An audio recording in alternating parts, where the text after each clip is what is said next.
The next big Marvel project is not just about Robert Downey Jr. as Victor Von Doom. Instead, it's a video game written by the legendary industry veteran Amy Hennig. You might be familiar with her, as she's one of the people responsible for writing the first 3 Uncharted titles. Neil Druckmann took the creative director and writing position during Uncharted 4 as Amy left the company after Drake's deception. With her expertise, she takes iconic Marvel characters like Black Panther and Captain America in a whole new direction. Set in occupied Paris during World War II, it is inspired from the comic book Captain America/Black Panther, Flags of Our Fathers. Not much is known about the game so far, but the reveal trailer did show promising features, including its visuals. It really proves how photorealistic games have become over the years. Gameplay-wise, they also confirmed that this is an action-adventure where players will control an ensemble of 4 characters. This includes the Black Panther, Azuri, Captain America, the Howling Commandos, and Gabriel Jones. Release date is still far away, although they teased that a 2025 window is on their schedule.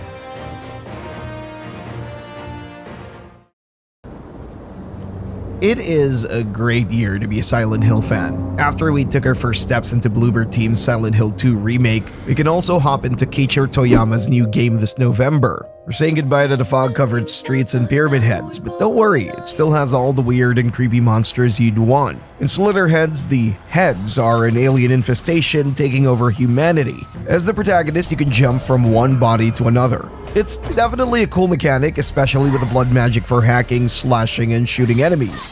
It's a return to body horror. Think of it as a video game version of a Cronenberg movie.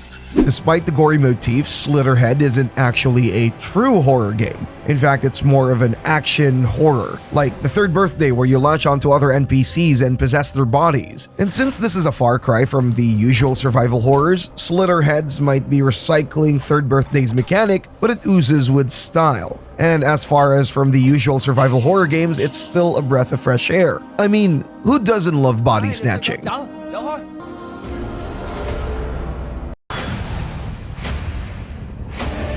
The next big thing from Atlus veterans Katsura Hashino, Shigenori Soejima, and Shoji Meguro. These 3 names were responsible for giving us Persona 3, 4, and 5. Even with this new project, it seems like they couldn't leave the magic of their beloved JRPG behind.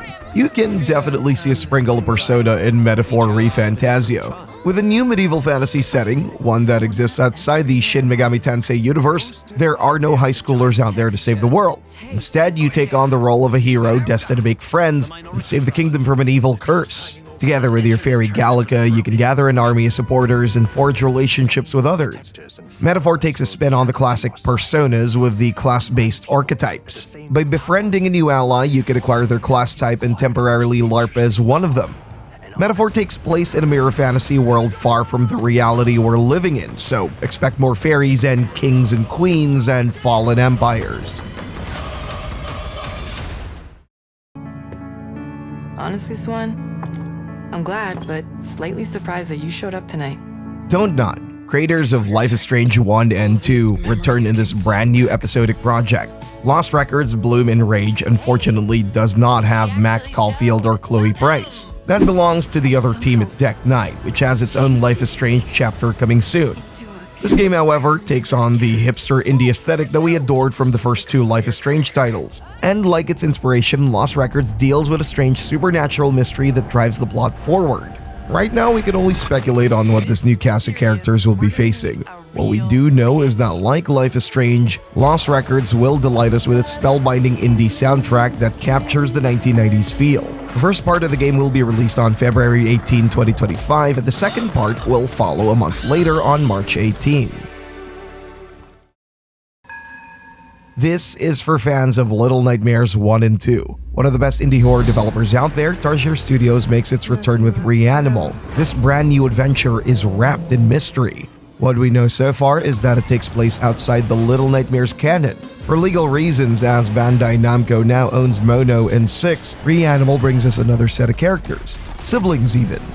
The great thing about Reanimal is that it features a co-op mode to play with a friend. Together, you and your buddy/friend/significant other can embark on a horrifying trip across whatever this place is. The trailer did not give us much aside from the untold horrors that might befall us in our adventure. I thought you were dead. Throw Even with the staggering success of their IPs, Riot hasn't stopped pumping out new projects. They've had a League of Legends TV show and a mobile MOBA game. But with 2XKO, studio veterans are taking on uncharted territory. The name doesn't quite have the same oomph as, say, Valorant or League of Legends, but 2XKO is 2XKO, and it is a fighting game with massive potential. A 2 versus 2 assist fighting game, this means that it is an all-out brawl of 4 people vying for victory. It kind of follows the same flow as Marvel vs. Capcom, where you can swap characters mid-fight. 2XKO takes a page off of various fighting game titles, namely the BlazBlue series, and synergizes what works. Right now, the game features a roster of iconic League of Legends characters, including Echo, Darius, and the newly added Braum. Best of all, 2XKO is a free-to-play title. That means even newcomers to the genre are welcome to join the growing fighting game community. 2XKO is a unique fusion of mechanics that encourages constant brawling. You can check it out yourself from the hundreds of gameplay previews available right now from your favorite fighting game creators. Holy moly! Can I break? This is so weird to play a MOBA like this. My brain is like, what has happened? I'm trying to like... While Riot is entering a new market with their new fighting game, Valve is attempting to break into hero shooters. Concord was a flop, unfortunately, but Valve's Deadlock might be the next big thing. Basically, Deadlock mixes Dota 2's MOBA mechanics with Overwatch's hero shooter elements. It's a 6 vs. 6 third-person shooter. It's a roster of incredibly diverse heroes operating on 3 with the goal of destroying the opposing team's tower. It's pretty much Dota 2 with a few extra steps. You could play as a gargoyle turning into stone and smacking enemies, or a blob contaminating the field with its green goo. And of course, there are also many other characters out there. The game is currently in its closed beta stage with only a few players and some notable streamers receiving codes from Valve. There's still a lot of work to do before it fully launches, but knowing Valve, we might hear more about it soon. That was fun. I didn't know what was going on, but that was fun. But I'm here to set you free. Whether you like it or not. Judas is the next game from BioShock creator Ken Levine. This marks his ambitious return after the success of Booker and Elizabeth's journey in BioShock Infinite. Judas is a procedurally generated open-world roguelite. Put simply, it's BioShock in space. The trailer gave us a glimpse of the familiar and unfamiliar in Ken Levine's work. We could always expect a man, a lighthouse, and a city. There's also the familiar robots, the plasmid-like abilities, and a fallen empire. There's still a lot we don't know about Judas, but we can't wait to get invested in its storyline and to unwrap its ever-shifting universe. People don't like you very much, do they? After basking in the success of Fallout New Vegas, Pillars of Eternity, and Outer Worlds, Obsidian Entertainment returns with its most ambitious project yet. Avowed is the next big thing in fantasy RPGs. This living and breathing world is teeming with danger. Thankfully, your weapons and magic will aid you in your quest. Avowed has a satisfying first-person combat where you can mix and match your playstyle depending on your loadout.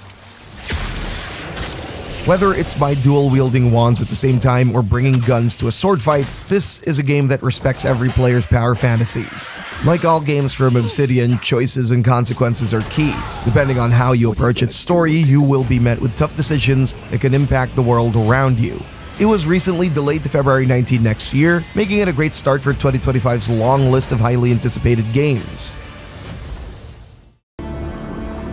On to our final game, we have Light No Fire.